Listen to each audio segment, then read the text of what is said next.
The behavior is putting us, the adults, before them, the children.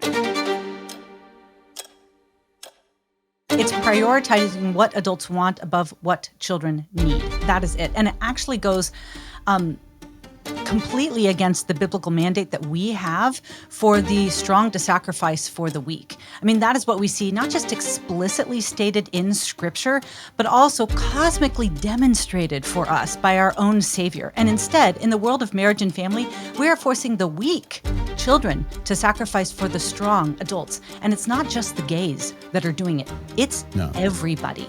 Yes. It is people that are employing IVF and destroying many more little lives than abortion does annually. It is married couples who are refusing to do the hard work of resolving their conflict and instead choosing easy, no-fault divorce. It is same-sex attracted people who choose to form a family that requires a child to be motherless or fatherless. It is fertile couples that have an unplanned pregnancy who would rather prioritize their own desires or dreams or educational aspirations above the child's right. There's really no demographic of adults that is not saying it's us before them. It's the adults before the kids. And I'll tell you what, that is at the bottom of pretty much every social ill that we're facing today.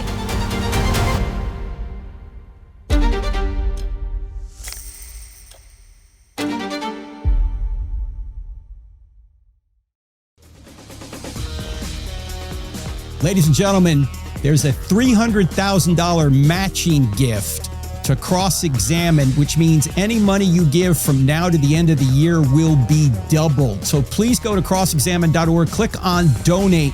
100% of your donations go to ministry, 0% to buildings. Thank you so much.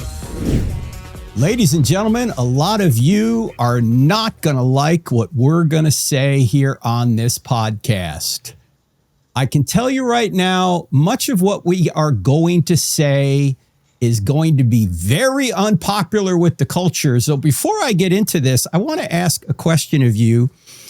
Who is the authority in your life? How do you make decisions? Is personal choice, whatever you want to do, really the way that you go? Or do you actually bow to a higher authority? Because what we're going to talk about today is so unpopular in many circles, particularly the culture's circles, that you might have to check yourself. Because if what we're about to say is biblical and you call yourself a Christian, you're going to have to agree with what we're going to say, even though the culture and maybe even your own personal sentiment is against what we're going to say today. So with that setup, I want to start in 1 Peter chapter 2, because in 1 Peter chapter 2, Peter's talking about the fact that Christ is the cornerstone. And for believers, we say, that's great. Anyone who believes in him will not be put to shame. That's what verse 6 says. 1 Peter chapter 2, verse 6. And then verse 7 says this, so the honor is for you who believe, but for those who do not believe, the stone that the builders rejected, and the stone is Jesus, has become the cornerstone and a stone of stumbling and a rock of offense. A rock of offense. What we say today, if it offends you, it might be because you don't have a biblical worldview, at least not one that is complete. And somebody who is extremely articulate on the issues we're going to talk about today is my guest. You may have heard of Katy Faust. Katy really came to light by being outed in about 2014. She was doing blogs anonymously, and she was outed by a gay activist, and what someone meant for evil actually turned out to be for good, because Katy now is leading the charge basically for the rights of children. Her website is called thembeforeus.com, thembeforeus.com. She comes all the way from the People's Republic of Seattle. So here she is, ladies and gentlemen. The great Katy Faust. Enough applause, crowd. Thank you very much, yeah, Katy. Settle down, people. Settle down. I know she's great, but ladies and gentlemen, enough of the applause. Katy, well, I've known about your ministry for a while. This is the first time we've had you on the show. Give us an overview of what happened to you in about 2014 and how it led to where you are now. And then we'll get into the topic of the day. Yeah, I was enraged when I saw how the gay marriage narrative was victimizing children, in essence, pushing this new adult ideology on the backs of child loss. Because when they did choose to talk about children in the marriage debate, it was simply to say that kids love having two moms or two dads, when the reality is a child being raised by two moms is a child who has lost their father. And a child being raised by two dads is a child who has lost their mother. And as a woman who has worked with kids for, at that point, 2 decades in youth ministry and in the adoption world, and as a mom myself, I knew that there was one thing that kids really care about, and it's whether or not their mother or father loved them and whether or not their mother or father loved each other. In fact, there were very few wounds that a child could experience that hurt them longer and deeper and debilitated them more than their mother or father being absent from their life. So that is what got me off the couch and behind the keyboard when it came to talking about why marriage specifically was a matter of justice for children and how children have a right to their own mom and dad. And if you get that correct, you solve nearly every social issue that we're facing today. But I also live in Seattle, and my husband was a pastor, and my children go to school around these parts. And I know what these people will do to you if they can get their hands on you. So I was blogging anonymously. I was outed by a gay blogger that had many more times followers than I had. And in essence, he doxed the members of my church. He put their names and addresses on his giant blog and in essence said, go get them. And our church was flooded with negative Yelp reviews, and there was, threats against specific members. I mean, it was really terrible. And wait. The folks who saying they're fighting for inclusion, tolerance, and diversity did not include you and did not tolerate you for holding a diverse view? How can that be, Katy? It was a very loving public threat. Let's just put it that way. Okay. Okay. So anyway, they outed me. I decided, now that I wasn't blogging anonymously anymore, my own name was forced into the public. I was able to do things that I couldn't do as an anonymous blogger, like submit amicus briefs to the Supreme Court, or lead workshops at the United Nations, or travel to Korea or Taiwan or Australia to lobby on behalf of children and visit state-level lawmakers to talk about different bills and why they were harming kids. And then ultimately, I really felt led to give children formal representation in matters of marriage and family, divorce, same-sex parenting, the definition of parentage, birth certificates, adoption, reproductive technologies, IVF, surrogacy, thruples, the rise of cohabitation. If it intersects with marriage and family, ultimately, it is a matter of justice for children. But we've never had that kind of representation for kids. We've got, thank God, hundreds of organizations advocating for children's right to life. We don't have another organization advocating for children's right to be known and loved by both their mother and father. And if you can get that right, you solve nearly every problem that our society is facing.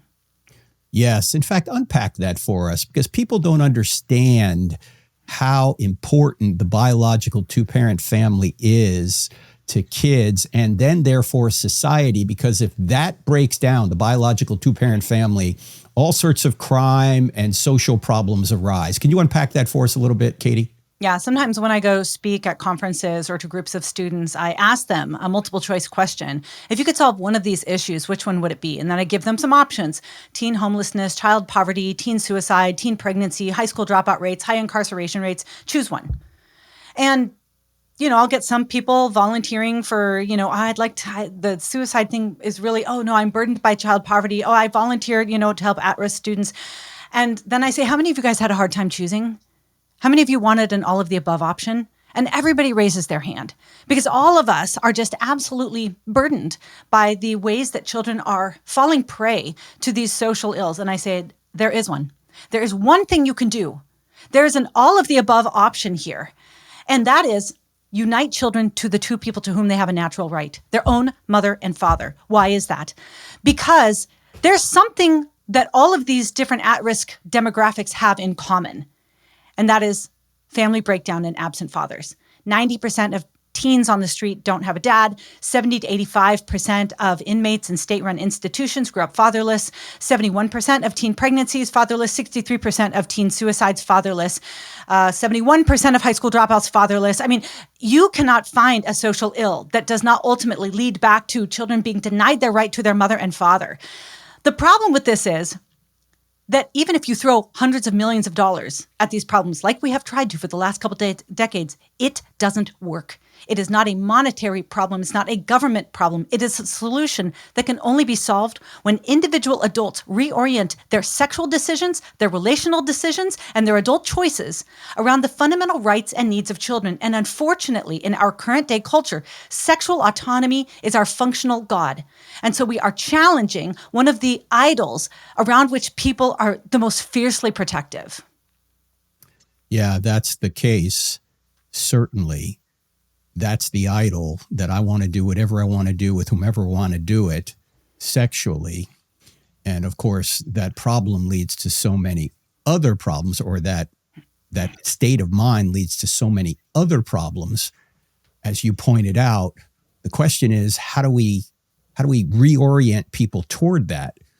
And part of the answer is the law is a great teacher. Mm-hmm. And we're going to unpack that more after the break. But Katy, before we go to the break, reveal to our audience how you were brought up. Just because it's not normal, or it's not a biological two-parent family. Explain. Yeah, I wasn't raised as a Christian, not a conservative, didn't really know anything about God at all when I was growing up. My parents were very secular. Then they divorced when I was 10. My dad dated and remarried. My mom repartnered with a woman. And so I am the product of that modern family that I critique so seriously. And we're going to get much more of the critique right after the break with the great Katy Faust. Website is thembeforeus.com. Thembeforeus.com. We'll unpack that further. You're listening to I Don't Have Enough Faith to Be an Atheist on the American Family Radio Network and other stations around the country. Don't go anywhere.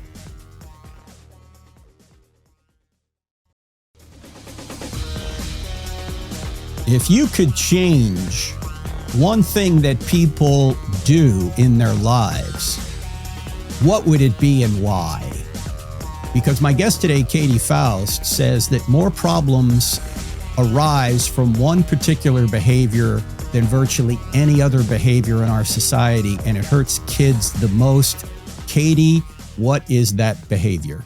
The behavior is putting us, the adults, before them, the children.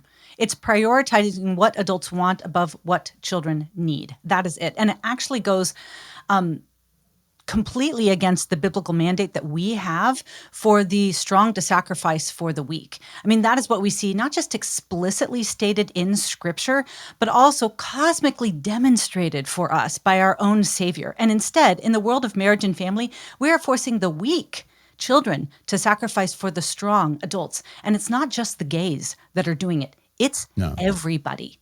Yes. It is people that are employing IVF and destroying many more little lives than abortion does annually. It is married couples who are refusing to do the hard work of resolving their conflict and instead choosing easy, no-fault divorce. It is same-sex attracted people who choose to form a family that requires a child to be motherless or fatherless.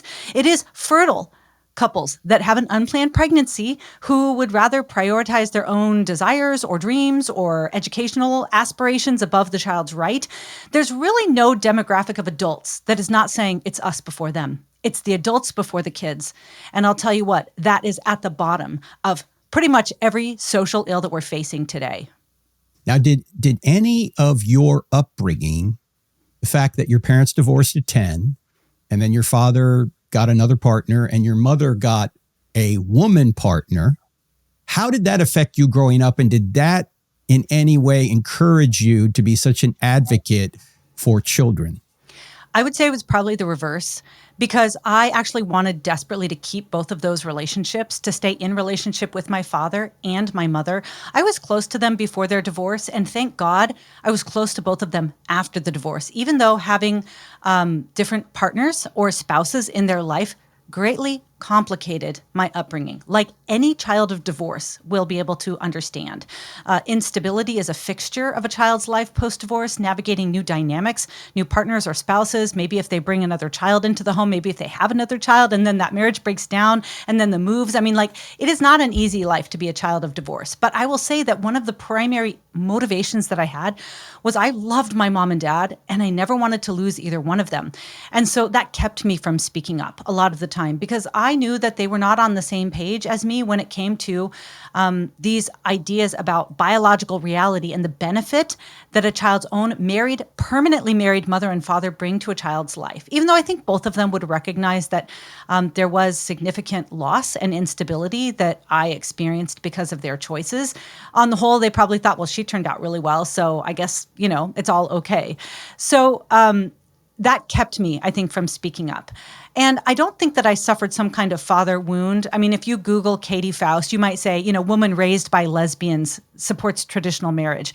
But I don't consider my mother's partner to be my mother. But I do consider her to be my friend. I've never really had significant conflict between my mom and her partner. They were obviously a big part of my life in adolescence. And when I got married, they came to my wedding. And when I had kids, they've always been a part of my children's life. So there's not some big animus or phobia or hatred or discomfort between me and them. In fact, speaking up, it was going to be costly in the sense that I didn't want to bring conflict or turmoil to their life, which is one of the reasons why I was blogging anonymously. I didn't want what I thought that they knew about, but I didn't want it to spill over and become their problem. So this is not like some kind of personal crusade because I've been so damaged and wounded. It is a justice crusade, because I understand how harmed children are when their mother or father is cut out of their life intentionally, and sometimes because that is now a new standard for familial progress. Let me ask you then, I know that there are some Christian parents who will say, when we have kids, I'm sorry, but if you're in a same-sex relationship, you can't be part of our lives. I can't demonstrate that relationship or model that relationship to our children. How have you navigated that? What are your thoughts on that? Well, I have a whole book that I co-authored with Stacey Manning called Raising Conservative Kids in a Woke City. And it's really just our worldview philosophy. How do you pass on your worldview when nothing, not the schools, not your friends, not even your extended family, not your neighborhood, not online resources, not in-person resources are reflecting back your values? And so we do talk through a lot of these challenges.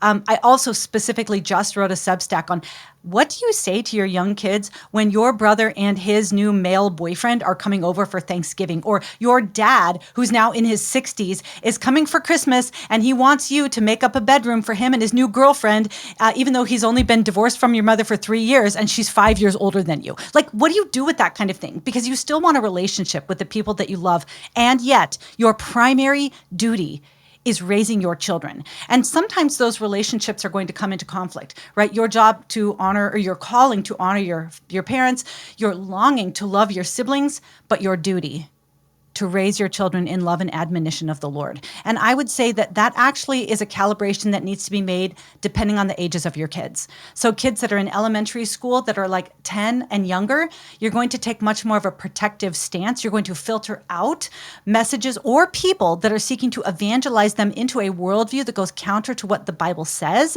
You can still have them in your life, but you do need to have very frank conversations with them. You're welcome to come to Thanksgiving with us. We are teaching our children about marriage being between one man and one woman for life, because that's good for children, men and women, and all of society, and it honors God. So we'd love to have you here. I want you to have a relationship with me and my kids, but please no PDA, and do not have any conversations with my children without me being there. You just need to say it really straight. Once your kids get to be in middle school, then that is what Stacey and I call the great equipping. You're the one that tells them about the distortions. They know more about surgical and chemical abortions, about socialism, about gay marriage, about transgenderism than any of their friends. They are the expert. They are the authority on that in their friend group. And that is those 3 years where I say, you're going to know more about this than anyone else. And then in high school, you step back that is the rhetoric phase where you're allowing them to work out what they believe. You lean out when it comes to teaching and equipping and telling. You lean way in when it comes to emotional connection and physical presence, so that you function as a consultant with them. And in those situations, I find that unbelieving family and friends actually is the perfect catalyst to have those conversations while your kids are still under your roof, especially when you've laid a strong foundation of the good, true, and beautiful in elementary school. So are you suggesting that when they're in high school, you're not teaching them why Christianity is true? You're not teaching them evidence? You're not doing any of that? I'm saying that the primary teaching of the good, true, and beautiful has to happen in the elementary school phase. We sort of follow that trivium process, the grammar phase where they are sponging everything up. You stuff them full of apologetics and Bible memory and the truth about the American founding and economics and biological reality. Middle school is the time to introduce the competing ideas. That is the primary time where you're going to say, look, here's the 4 different stages of gender transition and why each of them is so harmful and so damaging. If you think that you're going to wait until high school to say, I want to talk to you about transgenderism, you're cooked. Because somebody else has gotten to the kid first, and developmentally, they're not at the place where they necessarily want to be hearing from mom and dad about like, hey, listen to this podcast with me, right? At that point, you should have done most of the telling the truth, most of the equipping about the worldview distortions. And by high school, you now have such a strong foundation with your child that they know the basics, they know the fundamentals, they understand the distortions, and they feel so emotionally close to you that you're not up in their business in sophomore year when their teacher asked them to write a more just constitution. They understand that there's a problem with that, and they know they can come back to you and consult with you if they want to know exactly how to execute that assignment without compromising on their morals. Okay, so how has your family reacted, say your mom and her partner, lesbian partner, to you saying, when my kids are young, you can't show any PDA, we're not going to talk about the fact that you're in some sort of relationship. How have they dealt with that? They've been very respectful. And let me be clear, nobody in my family or my husband's family are on the same page worldview with us. So with all of our extended family, we've had to have challenging conversations with every single one of them at different points on different issues, whether it is like climate alarmism, or whether it is the issues of morality, or whether it is, Trump derangement system, syndrome, which we're not crazy Trump fans, but like you can't just come in, especially when our kids are really little, and talk about how Republicans are responsible for every rise of ocean temperature that there exists. Like we've always said, you can. I would hope so. It's really cold off of Seattle. I wish it would warm up a little bit. Sorry, go ahead. Yeah, look, it keeps the beaches clear for me, okay? I mean, like small favors. So we've had to have conversations of, you can talk with us about this. And then I've even said to them, when my kids are older, when they're middle schoolers, I will let them have those conversations with you. We'll have it together. I want them to know what you think. And when they're high schoolers, have at it. I mean, like by then they're going to be able to stand on their own. And they have. I mean, like all of my kids are high school, college, or graduated now. And that's exactly how it's gone. So you can do this on the foundation of a lot of love and connection and sacrifice and service, so that when you say, here's the boundaries, and there have been a few times with some of them where I've said, if you ever talk to my children in private again about something that contradicts what I believe, you will no longer have access to them. Do you understand? Every now and then we've had to have that conversation. But it is on the foundation of me being really open-hearted and showing that I want them to be involved in a way that is good for my kids especially. Well, with all credit then to your mom and her partner, at least they're open enough to realize that it's your responsibility to bring up your children. And they're not militant in the sense that you're evil, Katy, because you're rational in your approach and you're saying that you have a responsibility to bring up your kids in the truth. And deep down, people know men were made for women and women were made for men. And if we break that down, which unfortunately we have in our culture, we get all these negative results that you're talking about. I also, they're kind of like old school lesbians too, to be honest. They're not like the crazy blue-haired activists that think that men should be able to go into women's bathrooms and locker rooms and changing rooms. And I think that we disagree politically on some things. And I never speak for them. That's their job to say what they believe. But neither of them would disagree that mothers and fathers matter. and that kids need both, and they benefit from a mom and a dad. So there's a lot of areas where we find worldview agreement, and we've been able to have good conversations on the things that we agree about and allow disagreement to be. And they also see my kids and know they see kids out there and know that our kids are doing well. And a lot of it is because we have provided different kinds of structure, different kinds of training, different kinds of investment and connection in ways that a lot of their friends, children, and grandchildren have not. So they can see the fruits and they appreciate the fruits. Tell our audience again about that book you mentioned earlier. It's called Raising Conservative Kids in a Woke City that I co-authored with Stacey Manning. Great information, but also very good for a fantastic laugh as well. Okay, good. Check that out, ladies and gentlemen. And also go to Them Before Us, thembeforeus.com. Katy Faust also has a program on the American Family Radio Network. We'll tell you about that right after the break. Don't go anywhere. You're listening to I Don't Have Enough Faith to Be an Atheist with me, Frank Turek, back after the break. Students across America are more open to the truth of Christianity than ever before, and Dr. Frank Turek is taking the powerful evidence for God to campuses like UC Berkeley, the University of Georgia, Ohio State, and Alabama, reaching thousands in person and millions more online. But every event now requires costly security to keep students safe, and Cross-Examine never charges students to attend. That's why we urgently need your support. The culture is dark, but hearts are open. Help keep the light of truth shining by donating today at crossexamine.org. That's crossexamine with a D on the end.org. Who is your authority? How do you make decisions? Is it just your gut? Is it just what the culture wants? Is it just what you want personally? Or are you answering to a higher authority? And by the way, if you say, no, I don't have a higher authority, then everything you say is just a matter of preference. And then you therefore have no grounding for rights. You might think you have rights, but if there is no God, there are no rights. It's just your opinion. So it's kind of self-defeating to say, I just get to do whatever I want and you have to accept what I do. Because no, we don't have to accept what you do, because if there is no God, you don't even have a right to do what you want to do. So we've got to get back to an authority beyond ourselves, and that authority is God's nature. And my guest today, Katy Faust, is very articulate, as you can see, on some of the most difficult issues we face as Christians in an anti-Christian society. And she lives in Seattle, where it's very difficult, as you know. Didn't you just elect a socialist or a communist? Who did you elect as mayor this time? Well, look, there's only 7 conservatives that still live here. So It's very, very hard to vote anybody into office that reflects our values. But hi, Idaho, how's my church doing over there? Because that's where they've all gone. Yeah, that's true. They was just in Idaho, too. They've all left. They've all gone from Washington to Idaho, as well the Californians have and some of the Oregonians have, to escape. But you're staying and fighting, which is a good thing, Katy. We are. And everybody talks smack about Seattle, and I totally get it. But we just had 3 baptisms at our church on Sunday.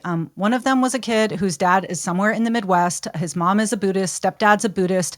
He fell in with our high school boys that largely go to public school, but have been trained in this system of worldview inculcation. And now they fish. They fish for other boys. Beautiful. They become fishers of high school boys. And so this kid fell in with the high schoolers who all fill the pews, right? They all just fill in rows of at least one big row in the back, 2 if you're closer to the front. 6 months ago, he didn't know anything about this. He got baptized on Sunday because he was shown another way. He was shown a better way. And then another kid who grew up Mormon and moved to Seattle started listening to, online sermons, maybe some of the things that you did. And he realized, God is missing in my life, found our church, and the men of our church just pulled him in, and he got baptized too. And so it's God is at work here. This is a mission field. The Christians that are still here understand nobody plays around. There's no fake cultural Christians in Seattle. Everyone has their Jesus on all the time. We understand there's a cost. A year ago when we did our benefit dinner, my nonprofit benefit dinner here in Seattle, 3 hours before the event, the AV crew just packed up and left. And we said, where are you going? They're like, oh, we just realized you're a hate group. We're leaving. We're like, we paid the down payment. We signed the contract. They're like, yeah, I'm sorry, but we're not going to help you make money. And the Seattle staff were like, yeah, that's kind of how it goes. And the North Carolina staff are like, oh, they just walked out on us. And we're like, yes, welcome to Seattle. We are really hated here. And you just have to figure out how to get used to it. Yeah. And the third baptism was the pastor. No, just with the pastor's amazing daughter. Okay. All right. That's great. That's great to hear. So how did your event go if the whole sound team left? Like, what'd you do? My executive director, we got a little amp and a teeny little mic and sit on stage, and we didn't have our beautiful video, and we didn't have all of the AV, and we didn't have the sound that reached everybody in the back, and we made twice as much money because everybody in Seattle is like, oh, they hate you? You must be doing something awesome. That's right. If somebody doesn't hate you, you're doing something wrong. Mm-hmm. Okay. Especially there. Yeah. Whenever we get protests, I like it because more people show up. Yeah. Right. It just brings more attention to the event. So, and I'm sure you didn't have time at that point to ask these people, what do you mean by hate? But that would have been a good question. And how do you define hate? Anyone who disagrees with you? Oh, and your standard for morality is what? Yeah. Where are you getting that from? You know? Yeah, logic is very rare here. Yes. Emotions run high, logic runs low. Yeah, I've noticed that and my mentor, Dr. Geisler, always used to say this, when someone's worldview is challenged, if they can't respond with reason, what they do is they emote. Mm-hmm. They emote. They call you names. They yell. They get angry. That is because their worldview is threatened. Their beliefs are threatened, and they don't know how to respond other than to curse you out or to call you a hater. They will not deal with reason. When your reason is met with rage, ladies and gentlemen, you know that the other side doesn't have a reasonable answer, and now they're just grasping. And you see that a lot where you are, I imagine. Yeah, a lot of people will literally come at me and say, how could you raise your children in Seattle and even send them to public schools, which our children have largely gone to public schools. And I'm like, yep, it's perilous. But our children are exercising their worldview muscles over and over and over again. And I have no fear for them. You know, when they go on to whatever college they want to go to, they have already encountered all of the vicious ideas. They've already had to personally endure scorn or take a loss or stand alone to defend their convictions. They have had to investigate what they believe because it's not just their friends, it's their teachers who are challenging them. And so that makes for pretty strong spiritual muscles. Like, worldview is something that you need to exercise, right? That constant friction, it can sharpen you. You do need to be very wary because the wrong amount of friction from the wrong places at the wrong time can grind you down to nothing and destroy you. But it also serves to help you understand really what you believe and how to articulate it. And thank God, our kids are definitely in that zone of, if you come at me with your pronouns, they are going to be able to argue you right out of believing that is a consistent view to hold. We're talking to Katy Faust, thembeforeus.com. Katy, you do have a radio program and a podcast, also on the American Family Radio Network. Tell people about that and when it is. We are every Sunday, I think from 3 to 4 on the East Coast. I'm on the West Coast, so not the same time. We focus a lot on marriage and family issues. Them Before Us is probably the most public-facing organization that is critiquing big fertility like surrogacy and IVF. We are also the organization that is spearheading the first national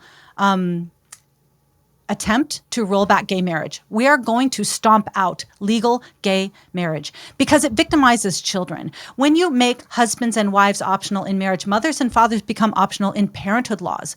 The problem is, a child's own mother or father is never optional. They are critical, as we talked about in the first segment. There are very few things you could give to kids. There's no amount of money, there's no amount of benefit or neighborhood or schools or Head Start programs or government funds that you could give to a child that would benefit them in the same way as their own mother and father, loving them and loving each other every single day. And unfortunately, you talk about the law being a teacher. What the law has taught through gay marriage is that men and women are optional in the project of parenting, and there's no greater lie that you could say about child development. Yes, and I know this is just semantics. I don't call it gay marriage because even under the natural marriage laws we've had for 5,000 years, so-called people who identify as gay could get married. They just didn't like their choices. It's really same-sex marriage that's the problem because, as you just said, it makes marriage genderless. And as you know, friends, I have a book on this called Correct, Not Politically Correct about same-sex marriage and transgenderism. There aren't Bible verses in it. There's just reason in it. And not only natural law, but also the medical case, and the fact that children, ultimately, since the law is a great teacher, the institution of marriage is now taught to be just about the romantic feelings of two individuals. And once those romantic feelings go away, well, you have a right to somebody else. Doesn't matter if they're men, two women, doesn't matter according to the law, which is a huge problem. So, Katy, this is where people are going to get annoyed because according to surveys anyway, about, say, 60% of people agree with same-sex marriage. Even Christians say, oh, yeah, it's just fine. It's all about love. Tell them, other than the biblical admonition against destroying marriage, because marriage is between a man and a woman, and even Jesus talked about that in Matthew 19. Give some reasons why this is a problem for children. Yeah.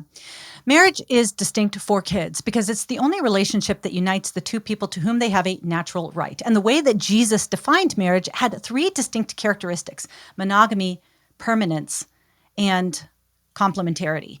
So each of those have a very specific child benefit. Monogamy means only a child's own mother and father are going to be in the home. That's very, very important for kids because the presence of an unrelated adult, like mother's boyfriend or dad's new wife, always on a statistical level will decrease investment and connection and increase risk of abuse and neglect. If you believe that children should be safe and loved, you've got to emphasize monogamy. It has to be a child's own mother and father whenever possible in the home, every day, all day.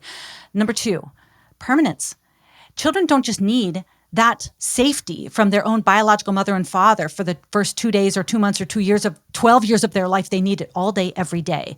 And that aspect of permanence, what God has joined together, let no man separate, is critical when it comes to child well-being. If you're talking, there are situations where divorce may be necessary, but it's never optimal, not for kids. There was a massive study that came out just this summer, 5 million kids pulled from CDC data that showed that increased risk of teen pregnancy goes up 55% post-divorce. Incarceration rates will go up about 45%, crime among boys, 45%, and early death in children, 35 to 55%. And that is not correlative to divorce, it's causative. Divorce causes that kind of increased risk. So permanence is nothing to mess with when you want to talk about child well-being and child thriving. And then complementarity, right? A man will leave his mother and father, be joined to his wife. Okay, so you're hearing these complementary terms, male and female. Now, children don't just need to be loved in the abstract. They're made for male love and female love. And a man does things developmentally for a child that a woman doesn't. And a woman does things developmentally for a child that a man doesn't. Women, by nature, teach children to attach. Fathers, by nature, encourage children to separate. Those are critical macro lessons that children need all day, every day, all their life in different ways. And so if you can understand the complementarity, that's what was destroyed during same-sex marriage. The permanence, that was destroyed by no-fault divorce. And now the monogamy, which is on the chopping block now that polyamorous groups are vying for the same kind of equal marriage that the gays and the heterosexuals did right before this. What we're seeing is the most fundamental vehicle for child well-being has now almost been completely transformed into a vehicle of adult fulfillment. And we're seeing children suffer as a result. And it started in California, a law signed by, of all people, Ronald Reagan. I want to say 1969, maybe, Katy? That's it. He signed the no-fault divorce law, well-intended, and later he came to regret it. But what did that do? What did no-fault divorce do to the institution of marriage that ultimately led to what we now call same-sex marriage or genderless marriage? Yeah. It was the first time that it was communicated that a marriage is not really about the building block of society or an institution around the creation and rearing of children. It now is a vehicle of making adults happy, because we used to have an at-fault divorce system where if one of the parties was at fault of breaking their vow, whether it was abuse or adultery or addiction or abandonment, the innocent spouse could then sue him, in essence, take him to court, get alimony, social support, get custody, but no more. Right now, it just says anyone can leave for any reason at any moment. You'll never see it coming, and there's nothing you can do about it.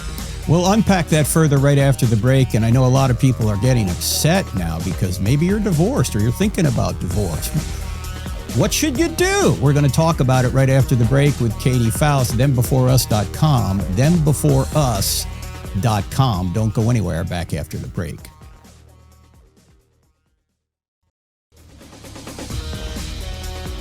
Oh no, they're in my wheelhouse now. They're talking about divorce. Would you shut up about that? I feel guilty enough already. What do I do if I'm in a bad marriage? What do I do if my husband's abusive or vice versa? Are you telling me that that's going to ruin my kids forever? Staying in the marriage might ruin my kids forever. What do we do? Well, I'm talking to the great Katy Faust, ladies and gentlemen, thembeforeus.com, them meaning children, before us meaning parents or adults. Too many people put their own needs, wants, and desires among their children or above their children. Should we be doing that? Katy, I know there are exceptions, but when you look at divorce, let's just say in the church, how often are these divorces not biblical? What percentage of them would you say are? Well, I don't have data on just Christians around this, but my husband and I have been in ministry together for close to 30 years. And so we have seen a lot. I've got like my children's activist hat, and then I can take it off and I can put on my pastor's wife hat, where we have counseled people that have been in really difficult marital situations.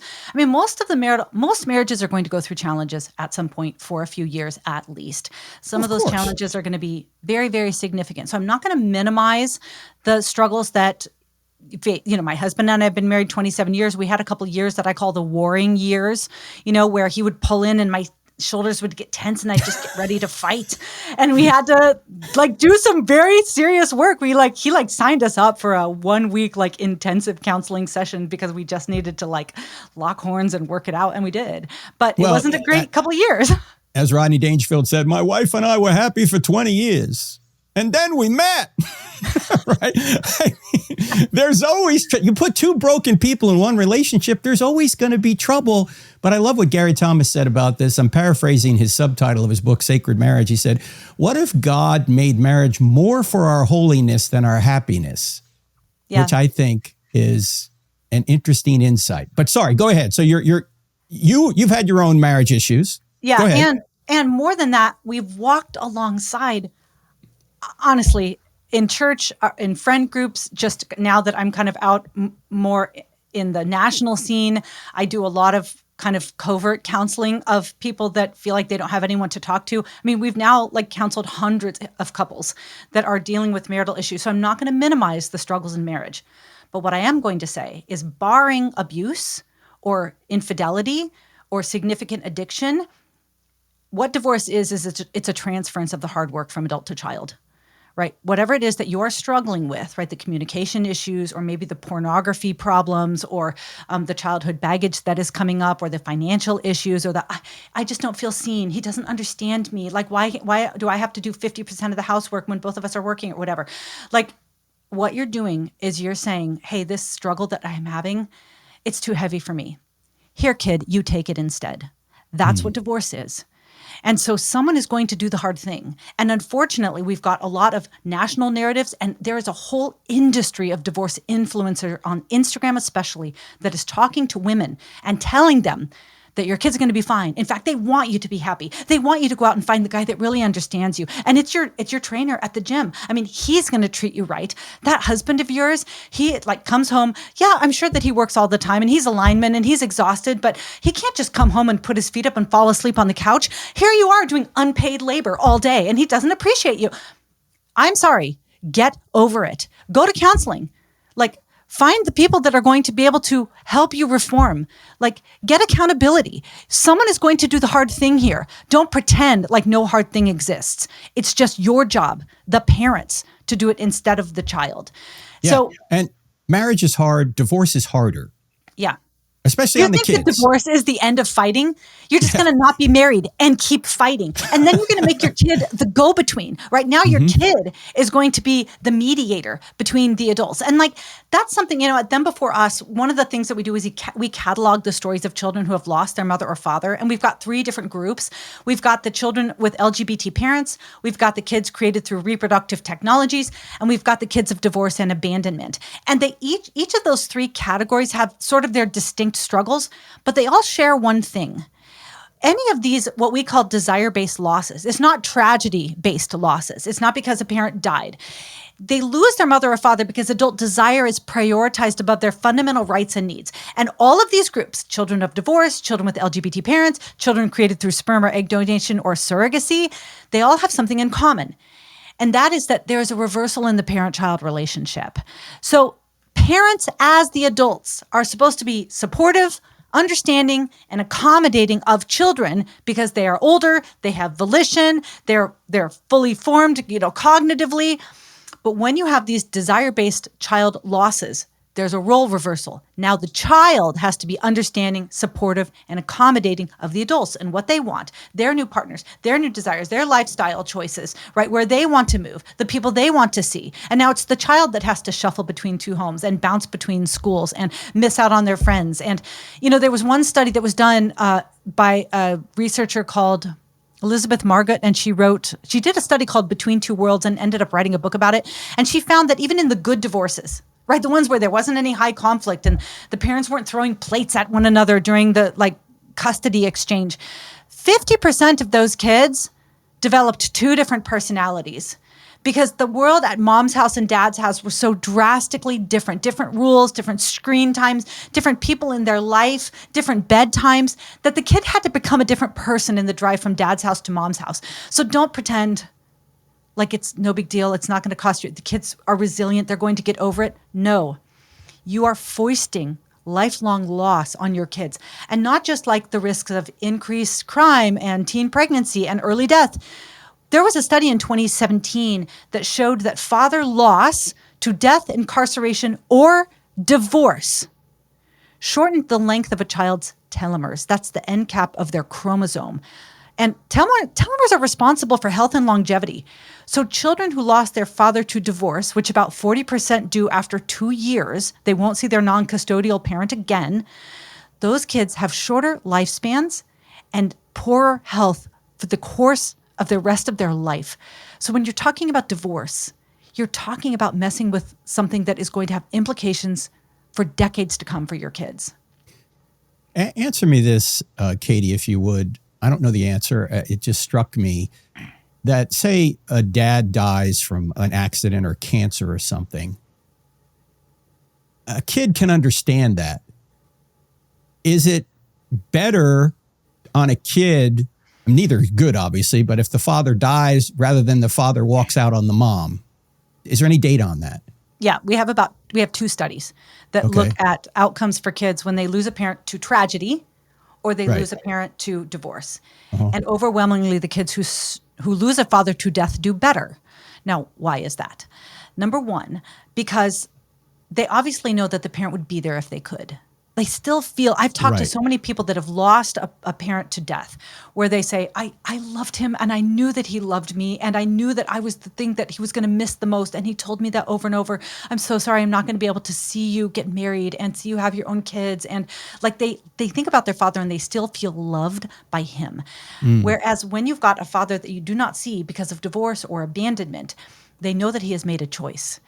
And very, very often, especially young kids, they don't have an explanation. It's interesting because about 2/3 of divorces occur in low conflict marriages. So there isn't like screaming and fighting. It breaks up the home of a child where they very often have no idea that anything is wrong. And yet now they're foisted into this world where they have new partners or transitions or stepfathers that are making them feel creepy or maybe physically aggressive towards them. And they have to think about some reason why the marriage, the home that they enjoyed with both their mom and dad, they have to figure out a reason why that broke up. It wasn't because plates were being thrown. It wasn't because dad was screeching as he drove away. They have to come up with an explanation. And the explanation is usually, it's my fault. Something was wrong with me. He didn't want me. How often do they feel like this? You're fired. Yes. Because what it is, it's the parent rejecting the other half of the child. Yeah. But the other reason why children of death, whose parents die, fare better is because the child is not mourning the loss of that parent alone. When they think about their mother who passed away from cancer when they were 8, and they talk to anybody else that knew their mother, they say, oh, your mother loved you so much. Oh, I loved this about her. Oh, I'm so sad that she's gone. When a child whose parents divorced when they are 8 talk to anybody else about how they wish that their parents were still together, or they want to see their mother, but now she's moved, 3 states away and they only get to see her 2 weeks out of the summer, the message they get is, yeah, but you have 2 Christmases. Yeah, but your mom is so happy now. Well, yeah, but you still have both. A lot of kids have it worse off.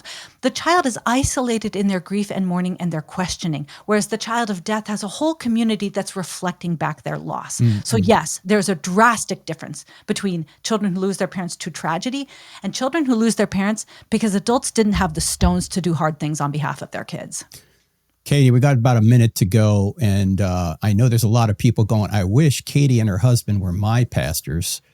A lot of people are thinking that. They could help me through this. Is there a book, a curriculum, or something you would recommend to people who are thinking about divorce right now? And friends, it's going to be a disaster for your kids. What do you recommend they do or read? Other than the Bible, obviously. Get off social media. You become what you behold, and get away from your friends who have divorced. Divorce is contagious. When you have one close friend that divorces, you are 75% more likely to get divorced yourself. Surround yourself. Those people want to legitimize what they did by having you do it too. Sorry, go ahead. Yes, and in the short term, it can look very attractive. It can look like an escape. Surround yourself with people that have great marriages that are a few steps ahead of you, that you tell everything to, and you give them authority to hold you and your husband accountable. Both of you need to do it. Read our first book, Them Before Us, Why We Need a Global Children's Rights Movement. We have 1 chapter on divorce.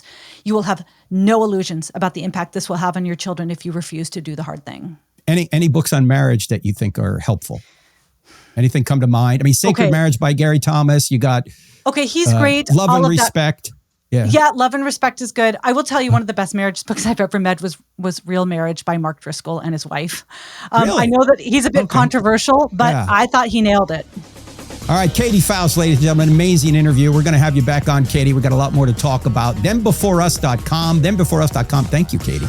Great to be with you. Katy Faust, ladies and gentlemen, check her out. She's amazing, as you can tell. We're going to have her on again because there's so much more to talk about. But friends, them before us. Be a parent. Don't revert and become a child and do just what you want to do. All right, we'll see you here next time. God bless. Dr. Frank Turek is bringing powerful evidence for God to campuses like UC Berkeley, the University of Georgia, and Ohio State, reaching thousands in person and millions online. But each event now requires costly security. Your gift helps the light of truth pierce the darkness. Give today at crossexamined.org. Would you like to turn holiday debates with non-believers into impactful gospel conversations? Cross-Examined has a free gift just for you. Download Truth at the Table, a holiday conversation toolkit to get expert advice from Frank Turek, Greg Koppel, Elisa Childers, and more. Stop scrolling, click the link in the description to download your free kit and get equipped today. If you're looking for solid answers to life's biggest questions, don't miss the latest episode of I Don't Have Enough Faith to Be an Atheist. Find it on Apple Podcasts, Spotify, Pandora, iHeart, OnePlace, and Podchaser. Tune in, discover the truth, and share it with someone who needs it. Let's keep spreading the truth together.